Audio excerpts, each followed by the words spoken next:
I don't think the capped land thing is a smart decision if it's extremely rigid. One of the reasons why is there adds too much friction between the creator and the gamer, and the middle person is the landowner. Which the only prerequisite you have to be a landowner is have a lot of money.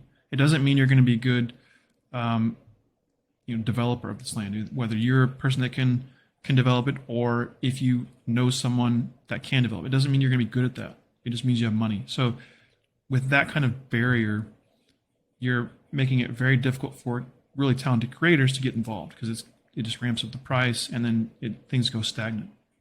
What I think is going to happen is parcels are going to become hubs, and people will be able to think of it like Manhattan, where we're on an island, fixed amount of space, but people build up. They build skyscrapers, and I think these parcels are going to be like borderline skyscrapers in terms of experiences you can have. So the reason why I think this is going to be valuable is it enables the creators to have less friction. They don't have to own land, and potentially that, let's say a parcel is underdeveloped, or someone lost their wallet, or they just don't care, that it's solely an investment perspective.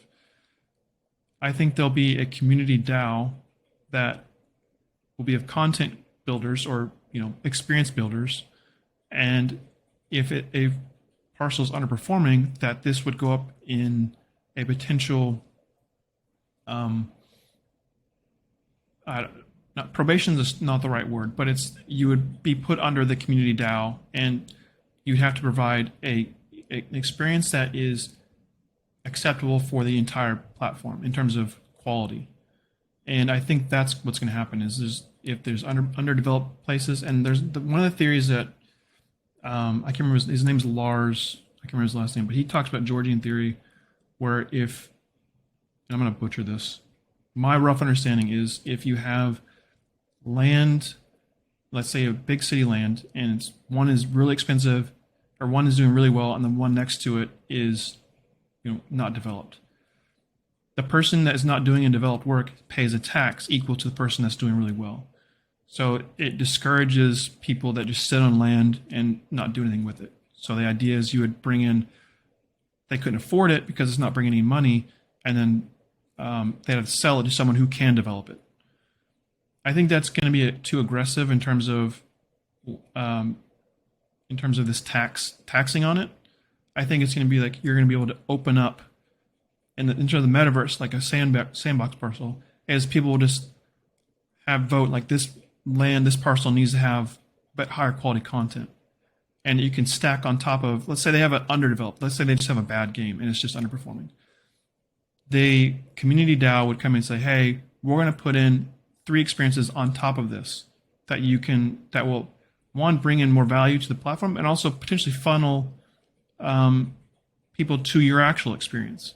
And then the landowner gets to keep his land. There's not it doesn't add to the land count, but it stacks value on the existing parcel. And potentially you can have a capped fee that if you stack people on a single parcel, that let's say that these parcels are earning money, let's say 2% goes to the actual landowner. So they're still even bringing in passive income.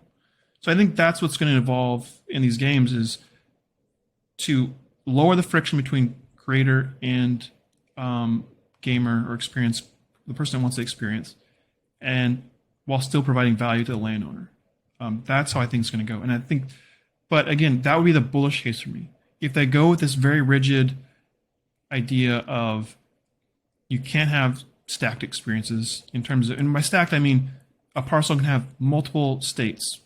Like one game, it could be like an Assassin's Creed. Another game, it could be a puzzle, like different, like actual instances of a game, not layers within a single parcel. So if they're very rigid on the land being the value, I think that's a problem. I would, short Sandbox, because I don't think that's sustainable. I think someone's going to come in, they're going to make free land, and people are just going to do that. And the people that have talent are going to move to that because they can actually create, versus they wouldn't be able to here.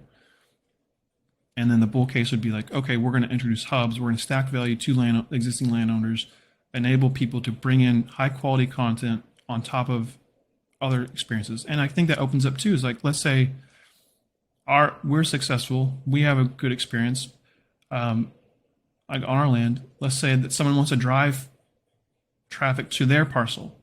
They could potentially offer, hey, we'll give you $1,000 if you put an office in our skyscraper or in our hub to drive funnel traffic to our parcel. So I think that the gamification of that element would also stack value. So that's my bull and bear case if that plays out. Hey everyone, this is Jack, and thanks for watching this clip from Hello Player One. If you enjoyed it, you can click here to watch another one, or if you want to watch the entire podcast, click here. See you later.